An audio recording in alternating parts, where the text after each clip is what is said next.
അധ്യായത്തിന്റെ 19 മുതൽ 22 വരെയുള്ള വേദഭാഗമാണ് ചിന്തയ്ക്ക് ആധാരമായിട്ട് വായിച്ചത്. ഈ പ്രാവശ്യത്തെ ഈ സുവിശേഷ യോഗത്തിന്റെ പ്രാരംഭ ദിവസമാണ്. അതുകൊണ്ട് 9:30 സമയം പറഞ്ഞെങ്കിലും 9:30 വരെ എടുക്കത്തില്ല, അല്പം നേരത്തെ നിർത്തും. ദൈവം അനുവദിച്ചാൽ നാളെ മറ്റന്നാളും ഏറെ സമയങ്ങൾ തിരുവചനം ധ്യാനിപ്പാൻ അവസരം ദൈവം നൽകട്ടെ. ഒരു കൺവെൻഷന്റെ പ്രാരംഭ ദിവസമായിട്ട് പല കാര്യങ്ങളുണ്ട്. നാളെ ഇതൊന്നും കാണുകയില്ല, ഇന്നുള്ളതൊന്നും. നാളെ ഏറെ സമയം തിരുവചന ശുശ്രൂഷയാണ്. വളരെ പ്രാർത്ഥനയോടെയായിരിക്കും. നാളെ ദൈവം തരുന്ന പ്രകാശനത്തിനനുസരിച്ച് വേറൊരു വിഷയം ചിന്തിപ്പാൻ കർത്താവ് ശരണപ്പെടും. പരിചിതരായ പലരുണ്ട്. ബഹുമാനപ്പെട്ട അച്ഛന് തിരുവല്ല പുറ്റപ്പടെ പാർക്കുന്ന സന്ദർഭത്തിൽ പോകുവാനും പ്രാർത്ഥിപ്പാനും ഒന്നിച്ച് കൂട്ടായ്മയെ ആചരിപ്പാൻ ദൈവം കൃപ നൽകി. ദൈവം ഈ ശക്തീകരിക്കട്ടെ. ദൈവം ഇത് മലയാള കുഞ്ഞാച്ചാൻ്റെമാണ്. ഇല്ല, ദൈവം എല്ലാ പ്രിയപ്പെട്ടവരെയും അനുഗ്രഹിക്കട്ടെ. വളരെ പരിചിതമായ വേദശകലങ്ങളാണ് പൊതുവിൽ വായിച്ചു കേട്ടത്. എബ്രായ ലേഖനം 10-ാം അധ്യായത്തിന്റെ 19 മുതൽ 22 വരെയുള്ള വേദഭാഗം. നമുക്കറിയാം, പുതിയ നിയമത്തിലെ 21 ലേഖനങ്ങളിൽ ഈടുറ്റ ഒരു ലേഖനമാണ് എബ്രായ ലേഖനം. 21 ലേഖനങ്ങളിൽ ഏതാണ്ട് സിംഹഭാഗ ലേഖനങ്ങളും പൗലോസിനാൽ എഴുതപ്പെട്ട ലേഖനമാണ്. ഏതാണ്ട് 14 ലേഖനം പൗലോസ് എഴുതി. ശിഷ്ടമുള്ള ലേഖനം യാക്കോബിന്റെ ഒരു ലേഖനം, യൂദയുടെ ഒരു ലേഖനം, പത്രോസിന്റെ 2 ലേഖനം, യോഹന്നാന്റെ 3 ലേഖനം. ഇങ്ങനെ 21 ലേഖനം. ഇതിൽ പൗലോസിന്റെ 14 ലേഖനങ്ങളെ ദൈവശാസ്ത്രപരമായിട്ട് പഠിക്കുമ്പോൾ 4 നിലയിലാണ് പഠിപ്പിക്കുന്നത്. 1 ക്രിസ്തുശാസ്ത്രം, 2 സഭാശാസ്ത്രം, 3 അന്ത്യകാല ശാസ്ത്രം. ഇതില് ക്രിസ്തുശാസ്ത്രത്തെ കീർത്തിക്കുന്ന ലേഖനം നമുക്കറിയാം. റോമാലേഖനവും കൊരിന്ത്യർക്ക് എഴുതിയ ലേഖനങ്ങളല്ല. എന്നാൽ ഇതിൽ നിന്നെല്ലാം വ്യത്യസ്തമാണ് എബ്രായ ലേഖനം. ഞാൻ സമയത്തെ ഭയപ്പെടുന്നത് കൊണ്ട് വിവരിക്കുന്നില്ല. പൗലോസിന്റെ 14 ലേഖനങ്ങളിൽ 3 ലേഖനങ്ങൾ തർജ്ജന ലേഖനങ്ങളാണ്. 1 ഗലാത്യ ലേഖനം, 2 കൊരിന്ത്യ ലേഖനം, 3 എബ്രായ ലേഖനം. 3 ലേഖനങ്ങൾ തർജ്ജന ലേഖനങ്ങൾ. നാടൻ ഭാഷയെ പറഞ്ഞ ഈ 3 ലേഖനങ്ങൾ തർജ്ജന ലേഖനമാകാൻ അതിന് നാട്ടുഭാഷ പറഞ്ഞ 3 പെശകിനെതിരെയുള്ള ലേഖനമാണ്. 3 പെശക്. 1 ഉപദേശ പെശക്, 2 ജീവിത പെശക്, 3 വിശ്വാസ പെശക്. സഭയുടെ ആരംഭ നാളുകളിൽ ഈ 3 പെശകായിരുന്നു സഭയ്ക്കകത്ത് കയറിയത്. ഇന്നും ഈ പെശകൊക്കെ തന്നെ. ചിലരുടെ ചെല്ലുമ്പോൾ ആ നോട്ടം വരുമ്പം അറിയാം, കാണുമ്പോഴേ അറിയാം പെശകിയിരിക്കുക. 1 ഉപദേശ പെശക്, 2 ജീവിത പെശക്, 3 വിശ്വാസ പെശക്.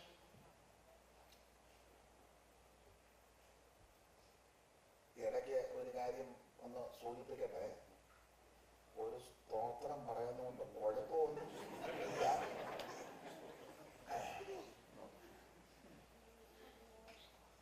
പിന്നെ നിങ്ങൾ വളരെ മറിയെ സംഗ്രഹിക്കുന്നത് പോലെ സംഗ്രഹിക്കുന്നവരായിരിക്കാം. ഞങ്ങളെ പോലുള്ള ദൈവദാസന്മാര് ശുശ്രൂഷയ്ക്ക് ഇങ്ങനെ നിൽക്കുമ്പോൾ നിങ്ങളൊരു പ്രോത്സാഹനം കൂടെ നല്ലതാണ്.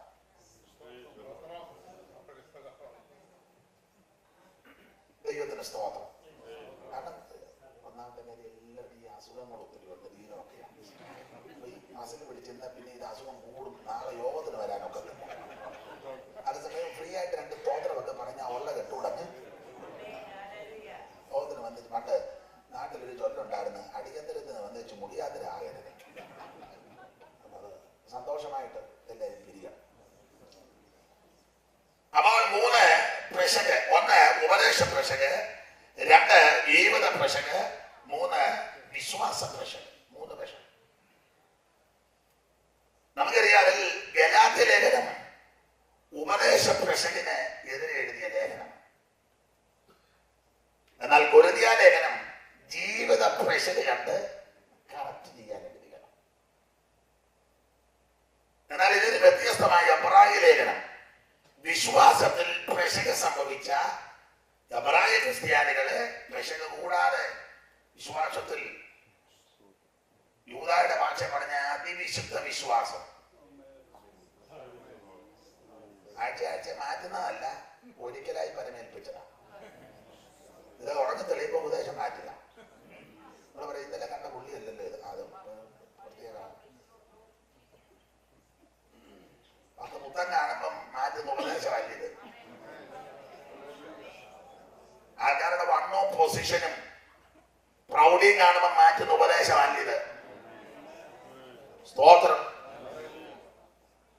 ഒരിക്കലായി പരമേൽപ്പിച്ച അതിവിശുദ്ധ വിശ്വാസം. ഇത് അതിവിശുദ്ധ വിശ്വാസം. യൂദ അങ്ങനല്ലേ പറഞ്ഞേക്കുന്നത്? 3-4 ബാക്കി ഒന്ന് വായിച്ചേ. ബാക്കി വായിച്ച സംഭവം എഴുന്നേറ്റ് വന്ന് എഴുന്നേറ്റ് നന്നായിട്ട് വായിക്കുന്നത് പെട്ടെന്ന് വന്നാൽ അവനെ ഒരു മൈക്ക് കൊടുക്കാവോ? അയ്യോ ഇരിക്കും, അവർക്ക് വയ്യ, എന്നാ അങ്ങോട്ട് മൈക്ക് കൊടുക്കും. കണ്ടുപിടിക്കുക ബലഹീനത നിലവിലെ വായിക്കുന്നത്. ഓ ഇങ്ങനെ വരാനുണ്ടായിരിക്കും. ആർക്കും വരാതിരിക്കട്ടെ. നമുക്ക് ദൈവം ആരോഗ്യവും ബലവും കരുത്തും ഓജസ്സും ഒക്കെ തന്നല്ലോ. ദൈവം വീണ്ടും ദീർഘായുസ്സ് തന്ന് അനുഗ്രഹിക്കട്ടെ. പ്രിയരെ, നമുക്ക് പൊതുവിലുള്ള രക്ഷയെക്കുറിച്ച് നിങ്ങൾക്ക് എഴുതുവാൻ സകല പ്രയത്നവും ചെയ്യൽ വിശുദ്ധന്മാർക്ക് ഒരിക്കലായി പരമേൽപ്പിച്ച വിശ്വാസത്തിന് വേണ്ടി പോരാടേണ്ടതിനെ പ്രബോധിപ്പിച്ചെടുക്കുവാൻ ആവശ്യമെന്ന് എനിക്ക് തോന്നി. നമ്മുടെ ദൈവത്തിന്റെ കൃപയെ ദുഷ്കാമവൃത്തിക്ക് ഹേതുവാക്കി ഏകനാഥന് നമ്മുടെ രക്ഷിതാവുമാകുന്ന യേശു ക്രിസ്തുവിനെ നിഷേധിക്കുന്ന അപക്വതരായ മനുഷ്യർ നുഴഞ്ഞു വന്നിരിക്കുന്നു. അവരുടെ ഈ ശിക്ഷാവധി പണ്ട് തന്നെ എഴുതിയിട്ടുണ്ട്. എന്റെ സബ്ജക്ട് ഇല്ലാത്തതുകൊണ്ട് ആ ഭാഗം വിസ്തരിക്കുന്നില്ല. 20-ാം വാക്യം ഒന്ന് വായിച്ചാട്ടെ. ദാസനെ 20. നിങ്ങളോ പ്രിയമുള്ളവരെ, അല്ല പുള്ളിക്കൂടെ ഒരു അവസരം കൊടുത്തിട്ടുണ്ട്. നിങ്ങളോ പ്രിയമുള്ളവരെ നിങ്ങളുടെ അതിവിശുദ്ധ വിശ്വാസത്തെ കേട്ടോ. അപ്പൊ നമുക്ക് പ്രാപിച്ചിരിക്കുന്ന ഈ വിശ്വാസത്തിന്റെ വിശേഷത അതിവിശുദ്ധ വിശ്വാസം. അതെന്താ ഇത് അതിവിശുദ്ധ വിശ്വാസമാകാൻ കാരണം? മറ്റവാകെ പറയാം, ഇത് വിശുദ്ധനിൽ നിന്ന് ലഭിച്ച വിശ്വാസമാണ്. ആരാ വിശുദ്ധൻ? പൂർണ്ണ വിശുദ്ധൻ യേശു ക്രിസ്തു. Price the Lord.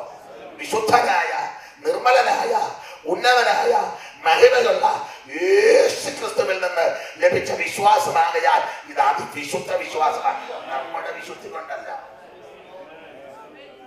നമ്മുടെ വിശുദ്ധി ഒന്നും അധികം പറയാതിരിക്കുന്നതാ. പഴയ പിതാക്കന്മാര് പ്രസംഗിച്ച് കേട്ടിട്ടുണ്ട്, അർദ്ധരാത്രി സൂര്യൻ ഉദിക്കാത്തത്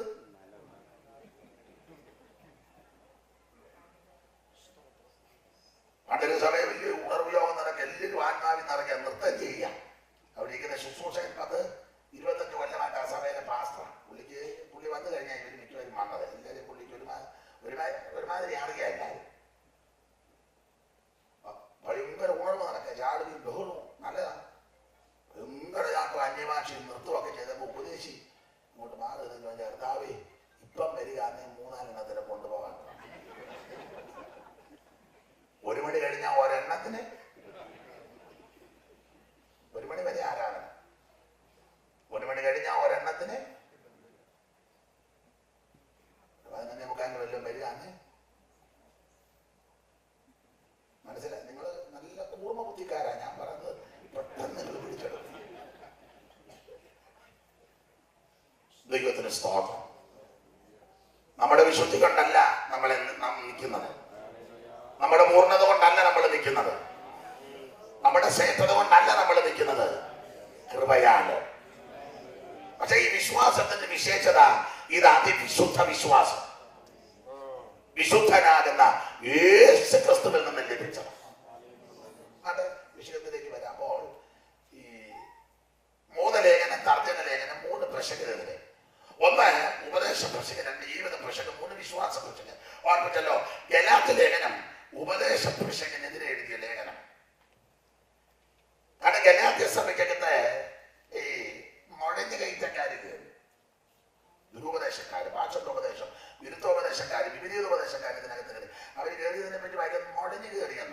4.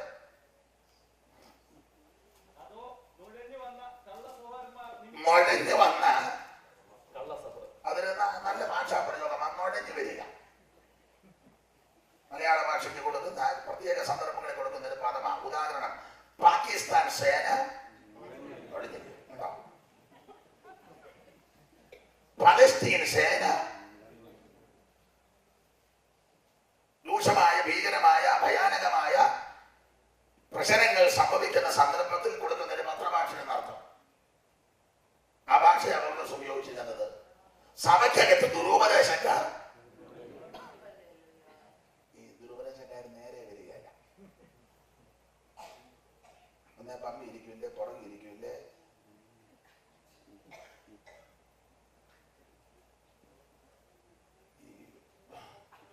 ഞാൻ ഇടയ്ക്ക് കയറി പറയാം.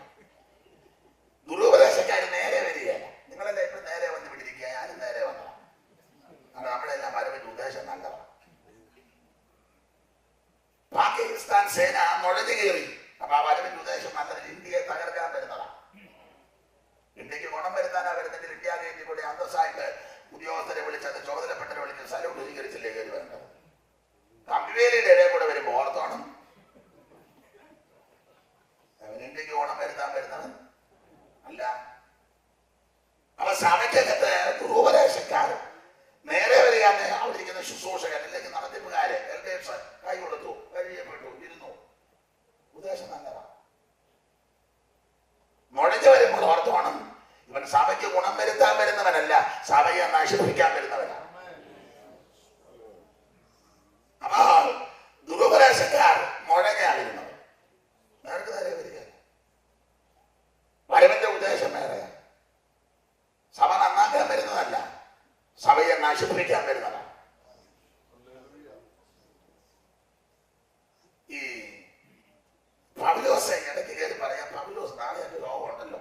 പൗലോസ് എഫെസോസിൽ നിന്ന് പിരിഞ്ഞു പോകുന്ന സമയം ഒരു യോഗം വെച്ചു. ആ സെന്റോ മീറ്റിങ്ങിന് പൗലോസ് എൽഡേഴ്സിനെ എല്ലാം കൂടെ വിളിച്ചു വരുത്തി എഫെസോസിൽ. അതിന്റെ ആ 17-ാം വാക്യം മുതൽ നിന്ന് വായിച്ചേ. 19-20-17 20-17 മുതൽ അവൻ മിലേത്തോസിൽ നിന്ന് എഫെസോസിലേക്ക് ആളയച്ച് സഭയിലെ മൂപ്പന്മാരെ വരുത്തി. അവൻ അവരോട് പറഞ്ഞു, അവൻ എഫെസോസിൽ മിലേത്തോസിൽ നിന്ന് ആളയച്ച് സഭയിലെ മൂപ്പന്മാരെ വരുത്തി. അവരവന്റെ അടുത്ത് വന്നപ്പോൾ അവരോട് പറഞ്ഞ ഭാഗമാണ് അടുത്ത ഖണ്ഡിക. ഞാൻ ആസിയയിൽ വന്ന ഒന്നാം നാൾ മുതൽ വളരെ താഴ്മയോട് കണ്ണതിനോട് യഹൂദന്മാരുടെ കൂട്ടുകെട്ടുകളാൽ എനിക്കുണ്ടായ കഷ്ടങ്ങളോടും കൂടെ കർത്താവിനെ സേവിച്ചുമെന്നും പ്രയോജനമുള്ളതെന്നും മറച്ചു വെക്കാതെ വീട് തോറും രഹസ്യമായി നിങ്ങളോട് പരസ്യമായി പറഞ്ഞു, ഇപ്പോൾ ഞാൻ യെരൂശലേമിലേക്ക് കടന്നു പോകുന്ന കഷ്ടങ്ങളും ബന്ധനങ്ങളും എനിക്കായിട്ട് കാത്തിരിക്കുന്നുവെന്ന് പരിശുദ്ധാത്മാവ് പട്ടണം തോറും പ്രസ്താവിക്കുന്നതല്ലാതെ അവിടെ എന്തുവാ സംഭവിക്കുന്നത് ഞാൻ അറിയുന്നില്ല. എങ്കിലും ഞാൻ എന്റെ പ്രാണന് വിധീയതായിട്ട് എണ്ണുന്നില്ല. ദൈവകൃപയുടെ ഓട്ടവും കർത്താവാകുന്ന യേശുക്രിസ്തു തന്ന ശുശ്രൂഷയും തികയ്ക്കണമെന്ന് എനിക്കുള്ളൂ. മിലേത്തോസിൽ നിന്ന് എഫെസോസിലേക്ക് ആണെങ്കിൽ സഭയിലെ മൂപ്പന്മാരെ വരുത്തി, എൽഡേഴ്സിനെ വരുത്തി. സഭയ്ക്കകത്തൊക്കെ മൂപ്പന്മാരുണ്ട്. ഇപ്പൊ പിന്നെ മൂപ്പന്മാരുടെ മൂത്ത് കണ്ടവാൻ ഇതിനകത്ത് 10, 25, 30, 40, 50 കൊല്ലം കൊണ്ട് കണ്ടവാനാണ്. മൂത്ത് കഴിഞ്ഞാൽ പിന്നെ സ്തോത്രം പറയുകയല്ല. കാരണം കണ്ടവാൻ മൂത്തിരിക്കുക. മൂത്താ സ്തോത്രം പറയുകയല്ല, ദൈവത്തെ ആരാധിക്കത്തില്ല, കൈയടിക്കത്തില്ല.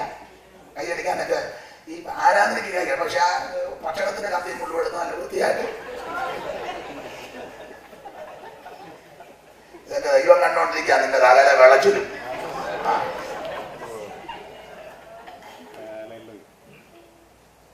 അവ ഈ മൂപ്പന്മാര് സഭയിലെ എൽഡേഴ്സിനെ വരുത്തി. അവ എൽഡേഴ്സ് വന്നപ്പോൾ അവരോട് പറഞ്ഞ ഫലമാണ് അക്കാലത്ത് ഖണ്ഡിക. ഞാൻ ആസിയിൽ വന്ന 1-ാം നാൾ മുതൽ എല്ലായ്പ്പോഴും നിങ്ങളോടുകൂടെ എങ്ങനെയിരുന്നു വളരെ പ്രാഗൽഭ്യത്തോടാ സംസാരിക്കുന്നത്. ഞാൻ ആസിയിൽ വന്ന എല്ലാ ദിവസവും എല്ലാ നാളും നിങ്ങളോടുകൂടി എങ്ങനെയാണ്, ആസിയിൽ വന്ന 1-ാം നാൾ മുതൽ എല്ലായ്പ്പോഴും നിങ്ങളോടുകൂടി എങ്ങനെ ഇരുന്നുവെന്നും, അടുത്തത് വളരെ താഴ്മയോടും കണ്ണുനീരോടും യഹൂദന്മാരുടെ കൂട്ടുകെട്ടുകളാൽ എനിക്കുണ്ടായ കഷ്ടങ്ങളോടും കൂടെ കർത്താവിനെ സേവിച്ചു വന്നുവെന്നും. ഒന്നുകൂടെ നിർത്താനൊന്ന് വായിച്ചൊരു ഉപദേശം സ്ഥാപിക്കാനാ. വളരെ താഴ്മയോടും കണ്ണുനീരോടും യഹൂദന്മാരുടെ കൂട്ടുകെട്ടുകളാൽ എനിക്കുണ്ടായ കഷ്ടങ്ങളോടും കൂടെ കർത്താവിനെ സേവിച്ചു വന്നു. എനിക്കുണ്ടായ കഷ്ടങ്ങളോടുകൂടെ കർത്താവിനെ സേവിച്ചു. എന്നെ കേൾക്കുന്ന പ്രിയരെ, ദൈവദാസന്മാരെ, ദൈവകുഞ്ഞുങ്ങളെ, സഹോദരി സഹോദരന്മാരെ, ദൂരത്തിൽ നിന്ന് ശ്രദ്ധിക്കേണ്ടവര്, കർത്താവിനെ സേവിക്കുന്നത് കഷ്ടമെല്ലാം തീർന്നല്ല, കഷ്ടങ്ങളോടുകൂടെ അവനെ സേവിക്കുന്നത്. പുതിയ ഉപദേശക്കാര് ചെല്ല് പറഞ്ഞ് യേശുവിനെ അറിഞ്ഞ ഒരു കഷ്ടവും ഇല്ലെന്ന, അത് തന്നെ ദുരുപദേശമാണ്. കർത്താവ് തന്നെ നമ്മുടെ തിയോളജിമാര് വന്ന് ശ്രദ്ധിക്കേണ്ടവര് തിരിച്ചു മടിച്ചു വെക്കാൻ ഇന്ന് പറയുന്ന നല്ലതാണ്. ആവരണം ഇവിടുന്ന് ഭാഗം നാട്ടിൽ പ്രസംഗിച്ചും മിടുക്കന്മാരല്ല ഇവിടെ വന്നു ഇപ്പൊ കുഴപ്പമില്ലെന്ന് പറഞ്ഞിരിക്കുക. കാരണം മക്കൾ ഇടാൻ തുടങ്ങി. മക്കള് ഇല്ല മമ്മി ഇരിക്കുക. പണ്ഡിതിന് വേണ്ടി ധീരതയോടെ ബാധിച്ചവരാ ചോദിച്ചാ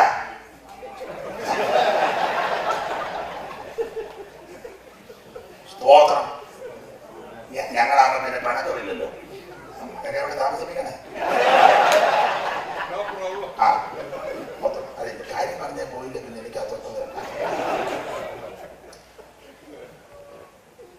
അപ്പൊ ശ്രദ്ധിക്കുക, ഞാൻ പ്രാരംഭത്തിൽ ഓർപ്പിച്ചല്ലോ, ഒരിക്കലായി വരമേൽപ്പിച്ചതാണ്. കഷ്ടത പാപമല്ല, ശാപമല്ല. പുസ്തകം ശരിക്കും പഠിച്ചാൽ കഷ്ടത ഒരു വരവും കൂടെ. കഷ്ടത ഒരു കൃപാവരവും കൂടെ. പൗലോസ് തന്നെ പറഞ്ഞു നമുക്ക് മനഃപാഠമാ. ആണ് കഷ്ടം സഹിപ്പാൻ എനിക്ക് യോതൊരു വരമാ, ശാപമല്ല കേട്ടോ. പിന്നെ ആർക്കും ഈ വരം വേണ്ട, ഇനി തരാന്ന് പറഞ്ഞാലും ഉള്ളതെങ്കിലും മാറണം നോടത്താ വന്ന് അരിയലും വന്ന് മുത്തിയിരിക്കുന്നത്. പക്ഷെ പുസ്തകം പഠിപ്പിക്കുന്നത് ഒരു വരമാണ്. എനിക്ക് വലിയ സങ്കടം, എന്റെ തൊണ്ട ഞാൻ കളഞ്ഞ് പാടാൻ വയ്യ. നിങ്ങൾ പ്രാർത്ഥിക്കണം എനിക്ക്. ഉപദേശി പാടിയൊരു പാട്ട് നമുക്കറിയാമല്ലോ, കഷ്ടതകൾ ദൈവമേ എൻ അവകാശം തന്നെയല്ലോ, കഷ്ടതകൾ ദൈവമേ എൻ അവകാശം തന്നെയല്ലോ, വിശ്വസിപ്പാൻ മാത്രമല്ല നൽവാരം തങ്ക കഷ്ടതകൾ സഹിപ്പാനും പ്രാപ്തിത, തങ്ക കഷ്ടതകൾ സഹിപ്പാനും പ്രാപ്തിത. എന്ത് നല്ല വരികളാണ്. തങ്ക കഷ്ടത. കർത്താവ് തന്നെ തിരുവായി കൊടുത്തല്ലോ, ലോകത്തിൽ നിന്നൊക്കെ കഷ്ടം ഉണ്ടത് ഇല്ലെന്നല്ല, ഉണ്ട്. പക്ഷെ ധൈര്യപ്പെട്ടോണം, ഞാൻ ലോകത്തെ ജയിച്ചിരിക്കുക. അതുകൊണ്ട് ഏതെങ്കിലും വിധത്തിൽ കഷ്ടതയിലൂടെ പോകുന്ന ദൈവകുഞ്ഞുങ്ങൾ എന്നെ കേൾക്കുന്നെങ്കിൽ നിരാശപ്പെടരുത്, പതറരുത്, തകർന്നു പോകരുത്. ഇതൊരു കൃപാവരമാ. അവൻ തന്നതിനായി സ്തോത്രം പറ.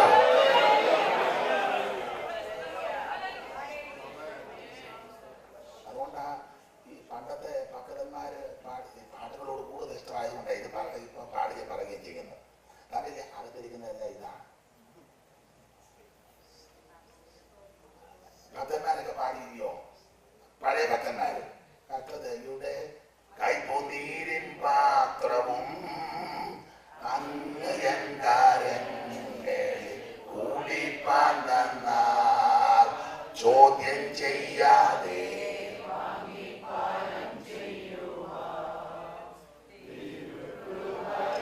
എന്നിൽ പകരണമേ. അപ്പൊ പണ്ടത്തെ ഭക്തന്മാര് പറയാ, കഷ്ടതയുടെ കൈപ്പൊന്നീരിൻ പാത്രം എന്റെ കയ്യിൽ തന്നാൽ ചോദ്യം ചെയ്യാതെ വാങ്ങി പാനം ചെയ്യണം. പണ്ടത്തെ ഭക്തന്മാരങ്ങനെ ചോദ്യം ചെയ്യാതെ കഷ്ടതയുടെ കൈപ്പൊന്നീരിൻ പാത്രം കൊടുത്താൽ ഒന്നും ചോദ്യം ചെയ്യത്തില്ല, വാങ്ങിയത് പാനം ചെയ്യുക. ഇന്നത്തെ ഭക്തന്മാർ വേണം, എനിക്ക് വേണം. Okay, thank you.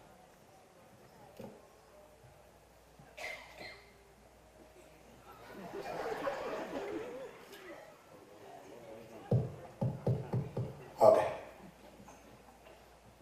അപ്പൊ പണ്ടത്തെ ഭക്തന്മാര് കഷ്ടതയുടെ കൈപ്പൊന്നീരിൻ പാത്രം കൊടുത്തപ്പോൾ ചോദ്യം ചെയ്യാതെ വാങ്ങി. ഇന്നത്തെ ഭക്തന്മാര് നേരെ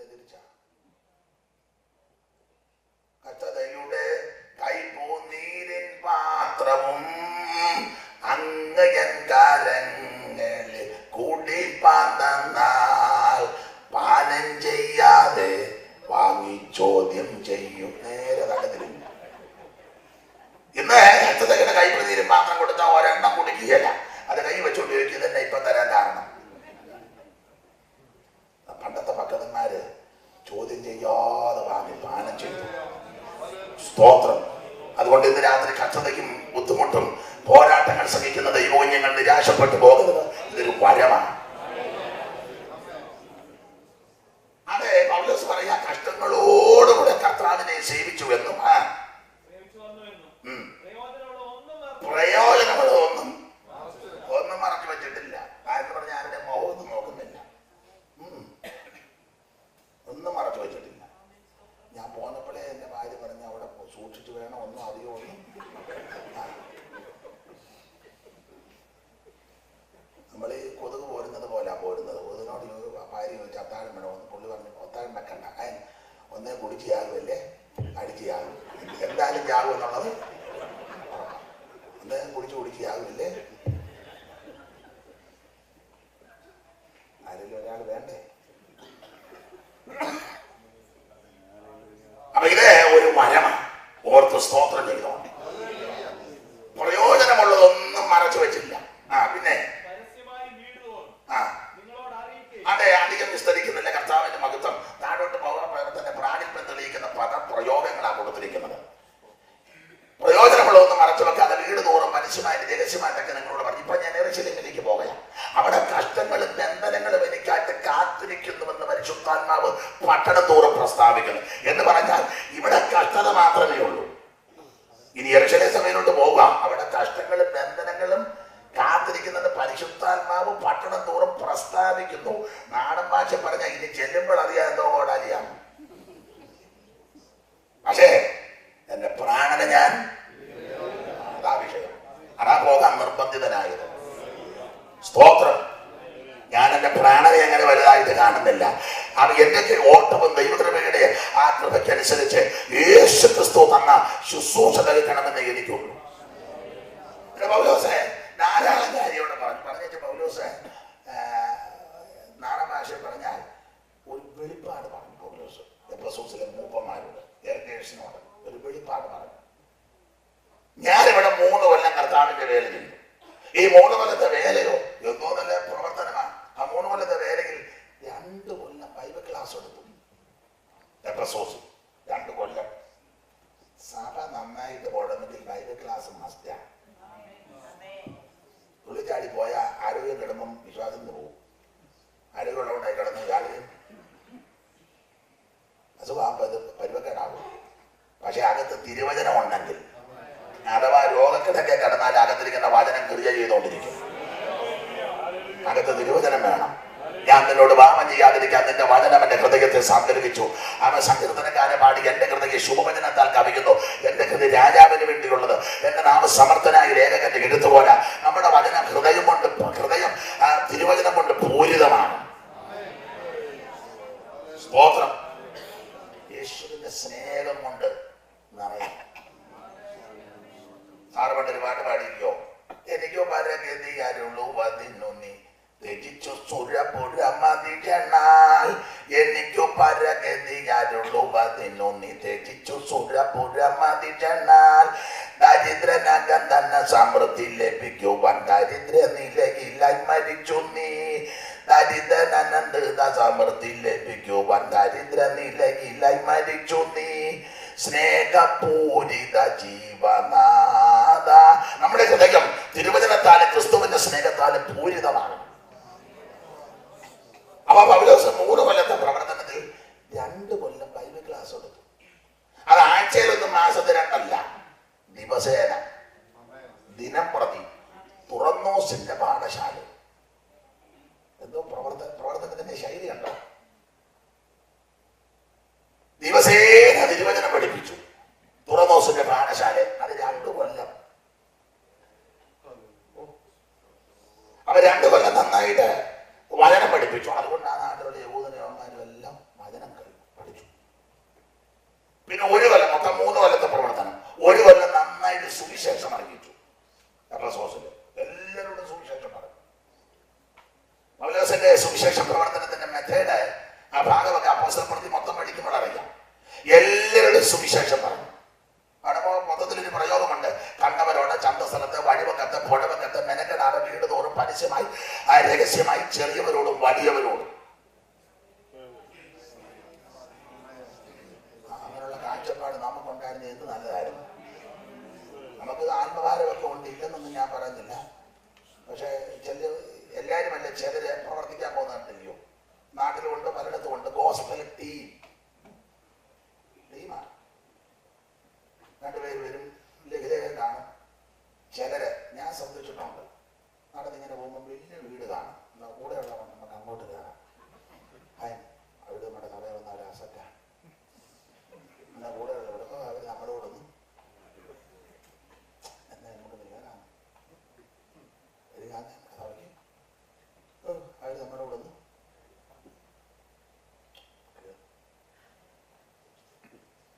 കുഴപ്പം. ഓ വന്നാൽ നല്ലതാണ്. പക്ഷെ അവർ നമ്മുടെ കൂടെ അവർ താരൂടെ അവിടെ നമ്മളുടെ ഒക്കെ നമ്മുടെ കൂടെ ഇന്നലെ ഓ പാട്ടിക്കാണ് കുഴപ്പമില്ല. കാരണം വൈകിയായിരുന്നു അറിയാം. ഇവിടെ പറയാം എന്നാ വേണ്ട വാ. പിന്നെ കൊണ്ട് നടക്കുന്നു. ഈ റോഡ് സൈഡിൽ പുറമ്പോക്ക് താമസിക്കുന്നവരുണ്ട്. ചാക്കുമൊക്കെ മറച്ച് പലകയൊക്കെ അടിച്ചു ഈ പനയോല കൊണ്ട് മേനെ ഷെഡ്. എന്നാ നമുക്ക് അങ്ങോട്ട് കാണാം. അത് നിങ്ങൾ വന്നിട്ടുണ്ടല്ലേ? എങ്ങനെയുണ്ട് നമ്മുടെ ദർശനം? എവര് വന്നാന്നല്ലതാ, പക്ഷെ നമ്മുടെ കൂടെ വരികയല്ല. മറ്റവര് വരും. വന്നിട്ട് നമ്മൾ സമയം വന്ന് പറയാം കൊയ്ത്ത് വളരെ അത് നിന്നെ തന്നെ എവിടെ വിട്ടേക്കുന്നത്? സ്തോത്രം. പാട്ടുമൊക്കെ പാടാം. ആയിരങ്ങൾ പതിനായിരങ്ങൾ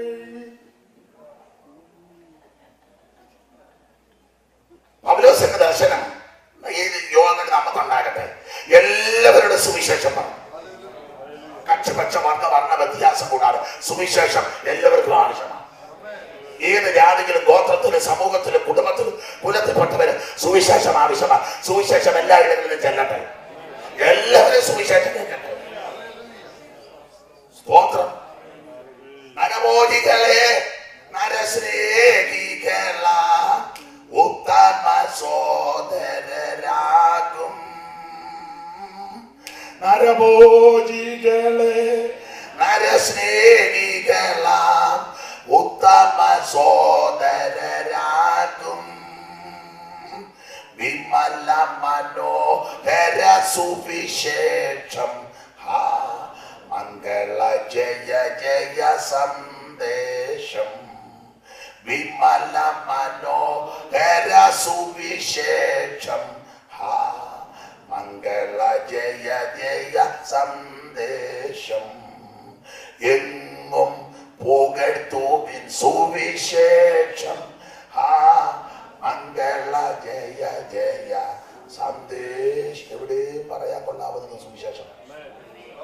ഏത് സദസ്സിലും എവിടെ ഏത് സമയത്തും ആരോടും പറയാൻ കൊള്ളുന്ന ഒരേ ഒരു കാര്യം, അത് നിത്യ സുവിശേഷമാണ്. Praise the Lord. ഈ ദർശനമുള്ള പൗലോസ് എല്ലാവരുടെ സുവിശേഷം പറഞ്ഞു. അപ്പൊ പൗലോസ് ഞാൻ എല്ലാവരുടെ സുവിശേഷം പറഞ്ഞു. 3 കൊല്ലം അങ്ങനെ വേല ചെയ്തു. ഇപ്പൊ ഞങ്ങൾ ചെല്ലുമ്പോഴേക്ക് പോവുകയാണ്. കഷ്ടങ്ങളും ബന്ധനങ്ങളും കാത്തിരിക്കുന്നത് പരിശുദ്ധാത്മാവ് പറയുന്നു. ഇനി ചെല്ലുമ്പോൾ അറിയാൻ എന്തുവാണ് പൗലോസ് പറഞ്ഞു. ഞാൻ നിങ്ങളുടെ ഇവിടെ വേല ചെയ്ത് നിങ്ങളുടെ വെള്ളി മുന്നൊന്നും ഞാൻ മോഹിച്ചില്ല. എന്റെ സ്വന്തം കൈ കൊണ്ട് അധ്വാനിച്ചത്. വാങ്ങുന്നതിനേക്കാൾ ഇങ്ങനെയൊക്കെയാണ് ഞാൻ പ്രവർത്തിച്ചത്. ഇതെല്ലാം പറഞ്ഞു പൗലോസ് വെളിപ്പാട് പറഞ്ഞു. പൗലോസ് പറയാ, ഞാനിപ്പോ യെരൂശലേമിലേക്ക് പോകാം. ഇനി നിങ്ങൾ ആരും എന്റെ മുഖം കാണത്തില്ല, ഞാൻ നിങ്ങളെ കാണത്തില്ല. പക്ഷെ ഞാൻ പോയി കഴിക്കുമ്പോൾ നാടൻ ഭാഷ പറഞ്ഞ് ഈ സഭയ്ക്കൊക്കെ 2 പോരാട്ടം ഉണ്ടാകും. 2 പോരാട്ടം. ആ 29-ാം വാക്യം വായിച്ച സഹോദര, ഞാൻ പോയ ശേഷം ആട്ടിൻകൂട്ടത്തെ ആദരിക്കാതെ കൊടിയ ചെന്നായ്കൾ നിങ്ങളുടെ ഇടയിൽ കിടക്കും. അപ്പൊ ഒന്നാമത്തെ പോരാട്ടം, ആട്ടിൻകൂട്ടത്തെ ആദരിക്കാത്ത കൊടിയ ചെന്നായ്കൾ നിങ്ങളുടെ ഇടയിൽ കിടക്കും. വെളിപ്പാടാണ്. ഞാൻ പോയ ശേഷം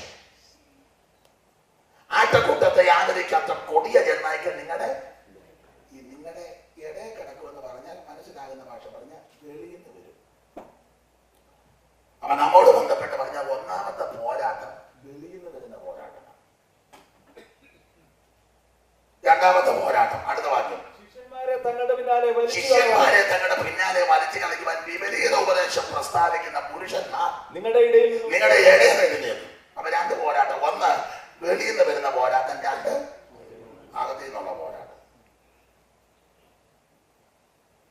ആദ്യ കൂട്ടത്തെ ആദരിക്കാത്ത കൊടിയ ചെന്നായിക്ക് നിങ്ങളുടെ ഇടയെ കിടക്കും, സൂക്ഷിച്ചോണം. മൂപ്പന്മാരോട് പറയാ, ഞാൻ പോയ ശേഷം ഇത് സംഭവിക്കും, അത് വരരുത്, ശ്രദ്ധിച്ചോണം. കൊടിയ ചെന്നായികൾ നിങ്ങളുടെ ഇടയെ കിടക്കും, വെളിയിൽ നിന്ന് വരും, സൂക്ഷിക്കണം. രണ്ട്, ശിഷ്യന്മാരെ തങ്ങളുടെ പിന്നാലെ വലിച്ചു കളയും. ശിഷ്യന്മാരെന്നുള്ള വിപക്ഷ വിശ്വാസികളെന്ന ആദിമകാലത്ത് വിശ്വാസികൾ നല്ലല്ലോ പ്രയോഗം. ശിഷ്യന്മാർ ദൈവകുഞ്ഞുങ്ങൾ. അപ്പോൾ ഇപ്പോൾ കർത്താവിനെ ആരാധിക്കുന്ന, സേവിക്കുന്ന, സ്നേഹിക്കുന്ന പലരെയും തങ്ങളുടെ പിന്നാലെ വലിച്ചു കളയുവാൻ വിപരീതോപദേശം പ്രസ്താവിക്കുന്ന പുരുഷന്മാർ നിങ്ങളുടെ ഇടയിൽ എഴുന്നേൽക്കും. രണ്ടാമത്തെ പോരാട്ടം അകത്തു നിന്നുള്ള പോരാട്ടം. ഈ വെളിയിലത്തെ പോരാട്ടം നമുക്ക് സഹിക്കാം. അകത്തെ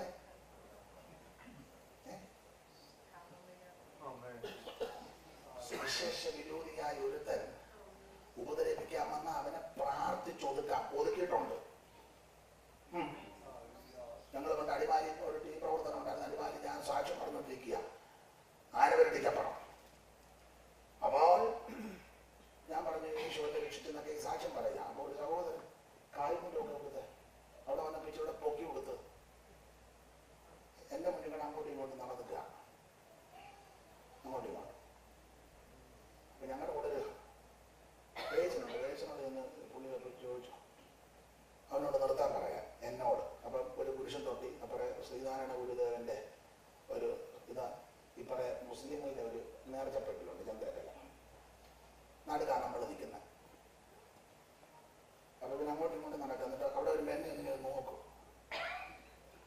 പിന്നെ അപ്പുറം വരെ പോകും. പിന്നെ തിരിച്ചെടുമ്പോൾ എന്നാ വേച്ചനോട് എന്ന് പറഞ്ഞ് അവനോട് നിർത്താൻ പറയാൻ എന്നോട്. വേച്ചൻ പറഞ്ഞാൽ സമയം കൊടുത്തിട്ടുണ്ട്, പുള്ളി നിർത്തിക്കോളൂ എന്ന് പറഞ്ഞു.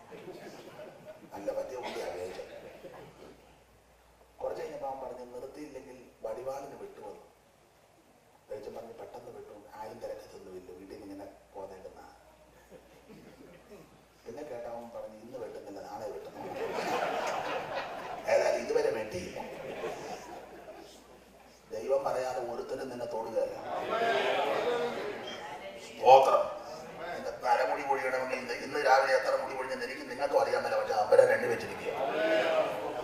സ്തോത്രം. അപ്പൊ ശ്രദ്ധിക്കുക, ശിഷ്യന്മാരെ തങ്ങളുടെ പിന്നാലെ വലിച്ചു കളയുവാൻ വിപരീതോപദേശം പ്രസ്താവിക്കുന്ന പുരുഷന്മാർ നിങ്ങളുടെ ഇടയിൽ. അപ്പം അടുത്ത പോരാട്ടം ഭയങ്കരമാണ്. സുവിശേഷ വിരോധികൾ എല്ലാം വന്നാൽ അവനെ പ്രാർത്ഥിച്ചു ഒതുക്കിയിട്ടുണ്ട്. അകത്തുള്ളവൻ തല്ലാൻ വന്നാലോ എങ്ങനെ പ്രാർത്ഥിച്ചു ഒതുക്കും പറ? അവനും പ്രാർത്ഥിച്ചാൽ അതെല്ലാം വന്നേക്കും. കർത്താവ് ഹോളിലോട്ട് പോകുന്ന കമ്മിറ്റി കൊണ്ട് ശരീരാത്മതികളെ ബലപ്പെടുത്തണം. അല്ലുകൊള്ളല്ല കൊള്ളുകല്ലാതെ വേറെ യാതൊരു നിവൃത്തി. പിന്നെ അടിമടക്ക് വന്ന് സൂചന കിട്ടുകയാണ് അന്ന് യോഗത്തിന് പോകാതിരിക്കുന്നതാ. അവനും പ്രാർത്ഥിച്ചാൽ അതെല്ലാം യഹോവയുടെ കൈ വീര്യം, പിന്നെ മോശന്റെ മുതുകിന് കൈകൊണ്ടടിച്ച് അവൻ ചത്തുപോകരുന്ന് ഒരു പ്രയോഗമുണ്ട്. പിള്ളേരോടുള്ള ബന്ധത്തിലാണ് നമ്മൾ പ്രാർത്ഥിച്ച അവൻ മറുഭാഷ പറഞ്ഞായിരിക്കും നമ്മെ തല്ലുന്നത്. അപ്പൊ വെളിയിലത്തെ പോരാട്ടം നമുക്ക് സഹിക്കാം, അകത്തെ പോരാട്ടമാണ് പ്രശ്നം. ഉദാഹരണം, അയലത്തുകാരൻ തീർ പറയാന്ന് കടലും ജനലും എല്ലാം അടച്ചിട്ടേക്ക് നമുക്ക് കരിക്കാത്തെടുത്ത് പ്രാർത്ഥിച്ച ആത്മാവെന്ന് അറിയാം. കരിക്കാത്തുള്ളവൻ തീർ പറഞ്ഞാലോ അവൻ മതാര ഇരുന്ന് കണ്ണു പൊട്ടുന്ന തീർ പറയാ, കറണ്ടും പോയി രാത്രിയാ, എന്നായിരിക്കും മുഴുവൻ ഇരുന്ന് കേൾക്കുകയല്ലാതെ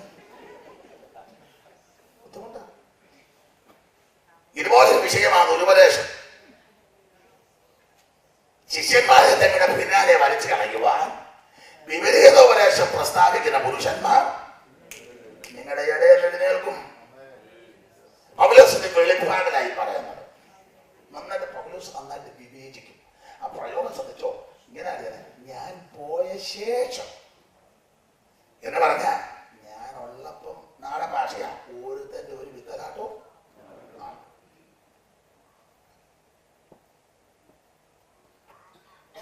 വിവാദമാകി ഞാൻ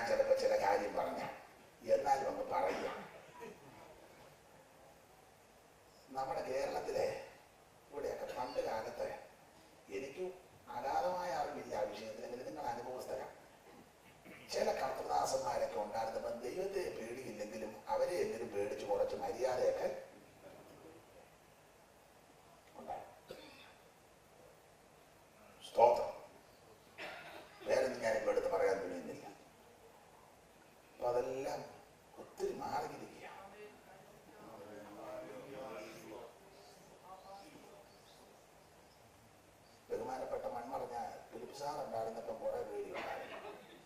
സെന്ററിലുള്ളവർക്കും പലർക്കും. അങ്ങനെ അനേക കർത്തദാസന്മാർ. ദൈവത്തിന് സ്തോത്രം. പോട്ടെ.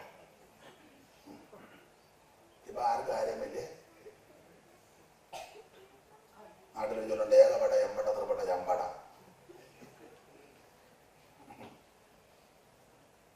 ഭയാനകമായ വിഷയമാണ് ദുരുപദേശക്കാരൻ. ശിഷ്യന്മാരെ തങ്ങളുടെ പിന്നാലെ വലിച്ചു കളയുവാൻ വിപരീത ഉപദേശം പ്രസ്താവിക്കുന്ന പുരുഷന്മാർ നിങ്ങളുടെ ഇടയിൽ നിൽക്കുക. പൗലോസ് വെളിപ്പാടില്ല പറഞ്ഞത്. ഞാൻ പോയ ശേഷം എന്ന് പറഞ്ഞാൽ ഞാനുള്ള പോലും തന്നെ മുളക്കി നടക്കുകയല്ല. കാരണം പൗലോസ് കർത്താവിനെ പ്രാപിച്ചവനാണ്.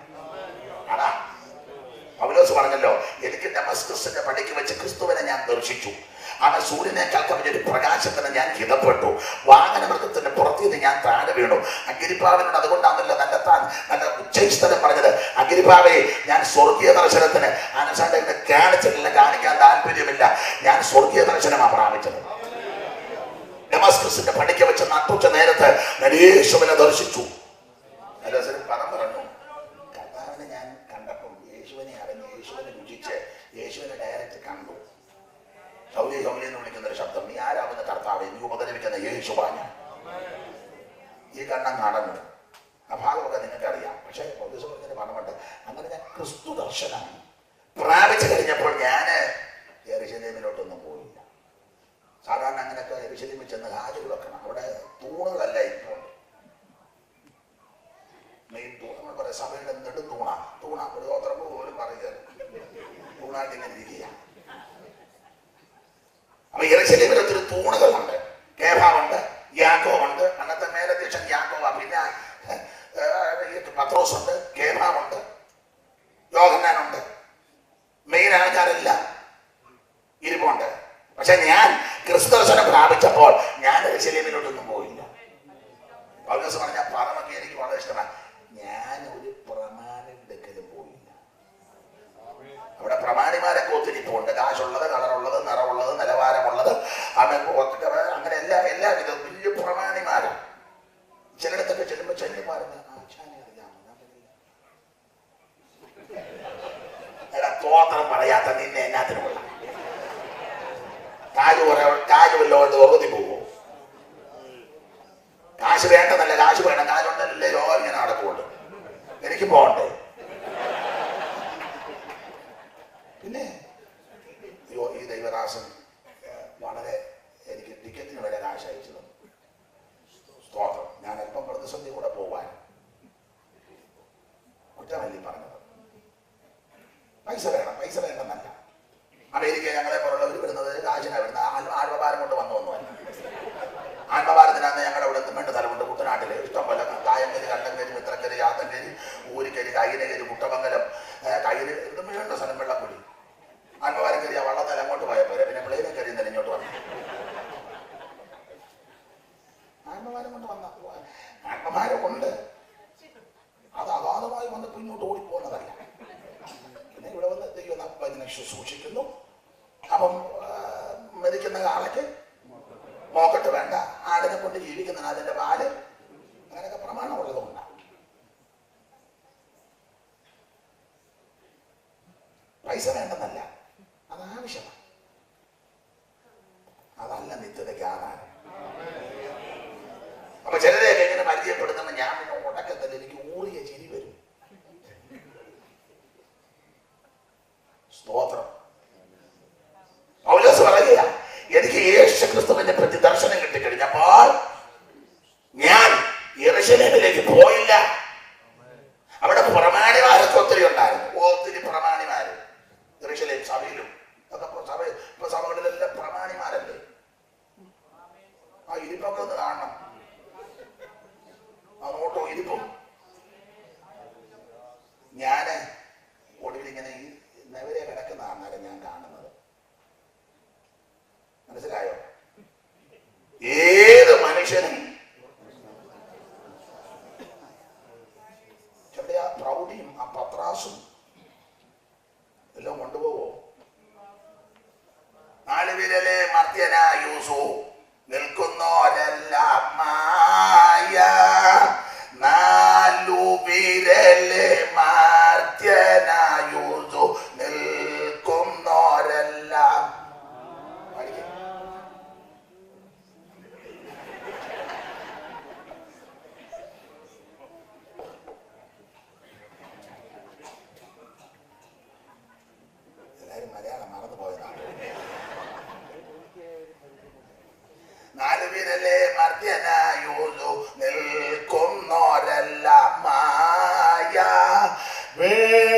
നിഴൽ അനന്നു തങ്ങൾ കഴിക്കുന്നേ കഥ പോലെ ഒരിക്കലേവനും മരിക്കും നിർണയം.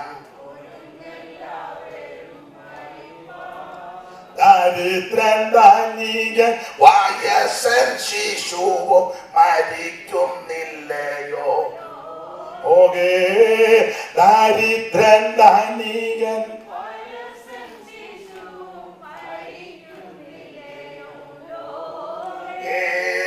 പുരമേൽ മുളയ്ക്കും പുല്ലിനു സമ നരന്റെ ജീവിത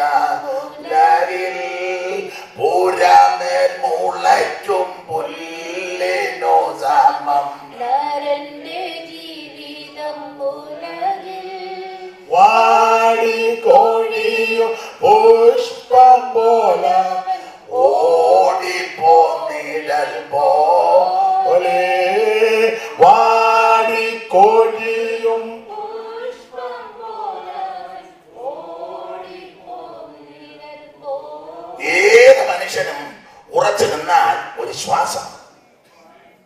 സ്തോത്രം. പൗലോസ് അതുകൊണ്ട് പറയാ, എനിക്ക് ക്രിസ്തുദർശനം ലഭിച്ചപ്പോൾ ഞാൻ യെരൂശലേമിലൊന്നും പോയില്ല. അവിടെ പ്രമാണിമാരൊക്കെ ഒത്തിരി ഉണ്ട്. ഞാനൊരു പ്രമാണിനൊക്കെ പോയില്ല. ഒരു പ്രമാണി എന്നെ ഒന്നും ഗ്രഹിപ്പിച്ചിട്ടുമില്ല. എന്തോ പ്രാഗൽഭ്യത്തോടെ തന്റെയിടത്തോടെ പറഞ്ഞത്. സ്തോത്രം. പ്രമാണിമാർക്കൊക്കെ പോയി അവരെ ഗ്രഹിപ്പിച്ച പിന്നെ അവരെ വിട്ടൊന്നും പറയാൻ അങ്ങനുണ്ട്. ഒരുമാതിരിപ്പെട്ട പാസ്റ്റർമാരെല്ലാം മിണ്ടായിരിക്കുകയോ അതിനെല്ലാം അറിയാൻ മേലെ. എനിക്കൊന്നും അറിയത്തില്ല. എന്നേക്കാൾ നന്നായിട്ട് അതാത് ജ്ഞാനവും ഉപദേശവും അറിയാവുന്നവരുണ്ട്. അറിയാൻ പാടില്ലാണ്ടല്ല. എങ്ങനെയാലും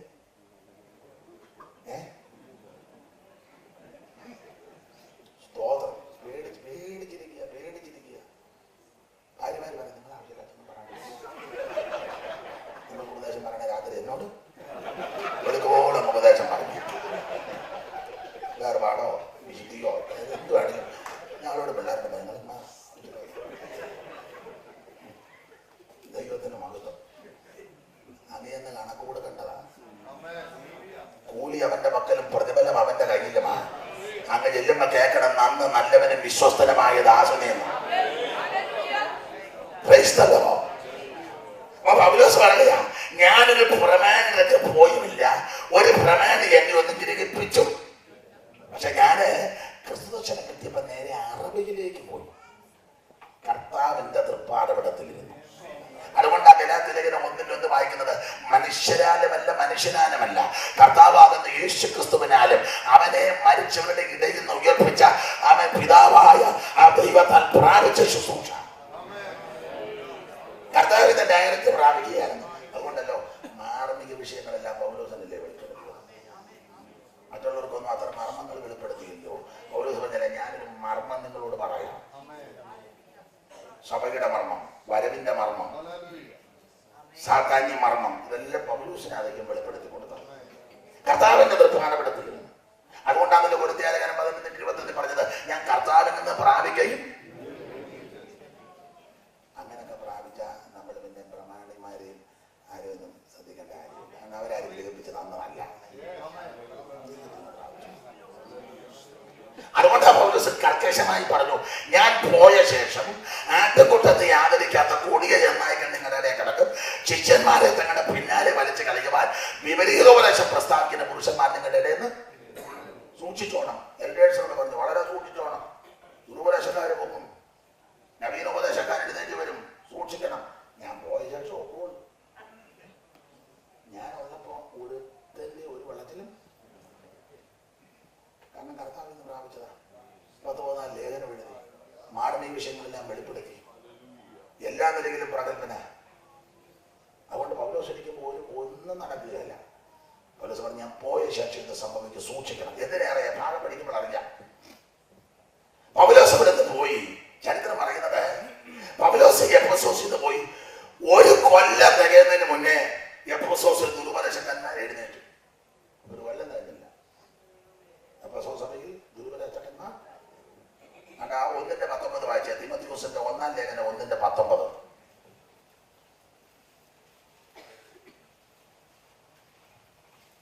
ചിലർ നല്ല മനസാക്ഷി തള്ളിക്കളഞ്ഞിട്ട് ചിലർ നല്ല മനസ്സാക്ഷി തള്ളിക്കളഞ്ഞിട്ട് അവരുടെ വിശ്വാസത്തിൽ തകർന്നു പോയി. ഹുമനയോസും അലക്സാണ്ടറും ഈ കൂട്ടത്തിലുള്ളവരാണ് ഹുമനയോസും അലക്സാണ്ടറും ഈ കൂട്ടത്തിൽ ഉള്ളവരാകുന്നു. അവർ ദൂഷണം പറയാതിരിക്കാൻ പഠിക്കേണ്ടതിന് ഞാൻ അവരെ സാത്താനെ ഏൽപ്പിച്ചു. സാധാരണ ഏൽപ്പിച്ചു. കേട്ടോ, കേട്ടിട്ടുണ്ട്. നിങ്ങൾക്ക് ചില പാടുകളുണ്ട്. പണ്ടൊക്കെ പ്രശ്നം ഉണ്ടാക്കുന്നവനെ പറഞ്ഞ് പരിഹാരമില്ല, സാധാരണ ഏൽപ്പിക്കും. ഇപ്പം 1000 പോലും ഉത്തരം കിട്ടുന്നില്ല. നമ്മളിവനെ സാധാരണ ഏൽപ്പിക്കുമ്പോൾ ഇവനെ കൊണ്ട് വേറെ സഭക്കാർ പോയി സെക്രട്ടറി ആക്കി. ഇവിടെ പ്രശ്നം ഉണ്ടാക്കിയവനെ സഭയായിട്ട് സാധാരണ ഏൽപ്പിച്ചു വിട്ടതാ. എന്നാൽ ഇവരെയും കൊണ്ടിട്ടുണ്ട് അവർ പോയി അച്ഛാ സെക്രട്ടറി ആയിക്കോളാം. 1000 പോലും ഒരുത്തനെ ഇപ്പം ഈ സാധാരണ കയ്യിൽ കൊടുക്കാനല്ല. അതിന്റെ വേറൊരു വശം, സാധാരണ പരുവത്തിനായി ചോദിക്കും. ഒതുക്കി കഴിയുമ്പോൾ ഇവനെ നമ്മുടെ കൈ വരും. ശരിയാവോ? സാധാരണ അപ്പൊ ഇവിടെ വായിക്കുന്നത്, ചിലർ നല്ല മനസ്സാക്ഷി തള്ളിക്കളഞ്ഞിട്ട് അവരുടെ വിശ്വാസ കപ്പൽ തകർന്നു പോയി. അടുത്തത് ഹുമനയോസും. അവിടെ 2 പേരാ, ഹുമനയോസും അലക്സാണ്ടർ. 2 പേര്, ഹുമനയോസും അലക്സാണ്ടർ. ഇവര് ഇവിടെ ഉണ്ടായിരുന്ന ആൾക്കാരാ ഹുമനയോസും അലക്സാണ്ടറും. കാരണം 12 പേരാണല്ലോ സഭയുടെ ആരംഭം എപ്പസോ സഭയ്ക്ക്. അപ്പല്ലോസ് കൂടുതലിരിക്കുമ്പോൾ പൗലോസ് ഉപദേശങ്ങളെ കൂടി സഞ്ചരിച്ച എപ്പസോസിലെത്തി ശിഷ്യന്മാരെ കണ്ട് നിങ്ങൾ വിശ്വസിച്ചിട്ട് പരിശുദ്ധാത്മാവിനെ പ്രാപിച്ചു ഉണ്ടെന്ന് പോലും കേട്ടിട്ടില്ല. അപ്പൊ നിങ്ങളുടെ സ്നാനം ഏതായിരുന്നു കാര്യങ്ങളെല്ലാം പറഞ്ഞ് ഉപദേശം പറഞ്ഞ് തെളിയിച്ചവർ ധാരപ്പെടുത്തി കൈവച്ച് പ്രാർത്ഥിച്ചവരെ ആത്മാവ് നിറഞ്ഞ് അന്യഭാഷ പറഞ്ഞ് പ്രവചിച്ചു. അവരെല്ലാം ഇവിടെ 12ഓളം പുരുഷന്മാർ. അത് 2 പേരാണ് പറഞ്ഞത്, ഹുമനയോസും അലക്സാണ്ടറും. അപ്പൊ പൗലോസ് വെളിപ്പാട് പറഞ്ഞു, ഞാൻ പോയ ശേഷം ദുരുപദേശം പറയുന്നവർ ഇതിനകത്ത് എഴുന്നേറ്റ് സൂക്ഷിച്ചോണം. സൂക്ഷിച്ചില്ല. പോയി 1 കൊല്ലം തികയുന്നതിന് മുന്നേ 2 പേരും എഴുന്നേറ്റു, ഹുമനയോസും. ഈ പൗലോസ് നല്ല വിവേചനാത്മാവുള്ള ആളായതുകൊണ്ട് പൗലോസ് 3 കൊല്ലം ഇരുന്നപ്പോഴേ ഇവന്മാരുടെ നോട്ടോ ഇരിപ്പ് കണ്ടപ്പോഴേ മനസ്സിലായി, ഞാൻ പോയി കഴിയുമ്പോൾ ഇവന്മാർ വയ്യേ. പിന്നെ ഞാനെപ്പോഴും പറയാം, നല്ല പോലീസിന് കള്ളനെ കണ്ടാലും പറയാം നല്ല കള്ളന്. ആ യോഗത്തിനുള്ള ഇരിപ്പ് നോട്ടം കാണാൻ പറയാം ആളെങ്ങനെ ഉണ്ടെന്ന്. അതിന് പ്രാർത്ഥിച്ച് നോക്കുവൊന്നും വേണ്ട.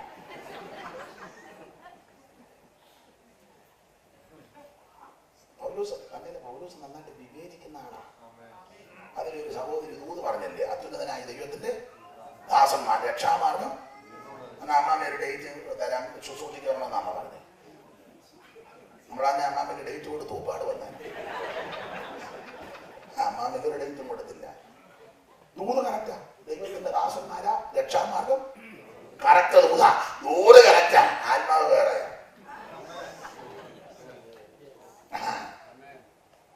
അയ്യോ, നമ്മുടെ ഇടയിൽ പ്രവചിക്കുന്നതൊക്കെ നന്നായിട്ട് മറ്റു സ്ഥലങ്ങളിൽ പ്രവചിക്കും. വൃക്ഷത്തെ ഫലം കൊണ്ടല്ലയോ? ഫലമില്ലാത്ത വൃക്ഷവും ഫലമില്ലാത്ത ശുശ്രൂഷ ദൈവികമല്ല. ദൈവത്തിന്റെ ആത്മാവാണെങ്കിൽ ആത്മാവിന്റെ ഫലം കാണണം. അതുകൊണ്ട് അതിൽ പൗലോസ് എഫേസ്യ ലേഖനം 5-ാം അധ്യായത്തിന്റെ 15 മുതൽ താഴോട്ടൊരു പ്രയോഗം പറഞ്ഞല്ലോ, ആത്മനിറവെന്ന് വായിച്ചേര്. 5:15 മുതൽ. ആകയാൽ സൂക്ഷ്മത്തോടെ അജ്ഞാനികളായിട്ടല്ല ജ്ഞാനികളായി തന്നെ നടക്കുവാൻ നോക്കുവിൻ. ദുഷ്കാലമാകിയ സമയം തക്കത്തിൽ ഉപയോഗിച്ചുകൊള്ളുവിൻ. ബുദ്ധിഹീനരാകാതെ കർത്താവിന്റെ ഇഷ്ടമില്ലെന്ന് ഗ്രഹിച്ചുകൊള്ളുവിൻ. വീഞ്ഞു കുടിച്ച് മത്തരാകരുത്, അതിനാൽ ദുർനടപ്പുണ്ടാകുമല്ലോ. ആത്മാവ് നിറഞ്ഞവരായി സങ്കീർത്തനങ്ങളാലും സ്തുതികളാലും ആത്മീയ ഗീതങ്ങളാലും തമ്മിൽ സംസാരിച്ച് നിങ്ങളുടെ ഹൃദയത്തിൽ കർത്താവിന് പാടിയും കീർത്തനം ചെയ്തു. നമ്മുടെ കർത്താവായ യേശുക്രിസ്തുവിന്റെ നാമത്തിൽ ദൈവവും പിതാവായവൻ എല്ലായ്പ്പോഴും എല്ലാറ്റിനു വേണ്ടി സ്തോത്രം ചെയ്യുകയുള്ളൂ. ക്രിസ്തുവിന്റെ ഭയത്തിൽ അന്യോന്യം. അപ്പൊ അവിടെ ഒരു ഫലം കണ്ടോ? ആത്മാവ് നിറഞ്ഞവരായി. ആത്മാവിന്റെ നിറവ്. എന്തുവായ ആത്മാവിന്റെ നിറവ്? ആത്മാവിന്റെ നിറവെന്ന് പറഞ്ഞാൽ തുള്ളിച്ചാടി നടക്കുന്നതല്ല. ആത്മനിറവെന്ന് പറഞ്ഞാൽ അന്യഭാഷയല്ല. ആത്മാവിന്റെ നിറവ്, ആത്മാവിന്റെ അച്ചാരം, ആത്മാവിന്റെ അഭിഷേകം, ഇതൊക്കെ തരംതിരിച്ച് പഠിക്കേണ്ടതാണ്. ആത്മനിറവ്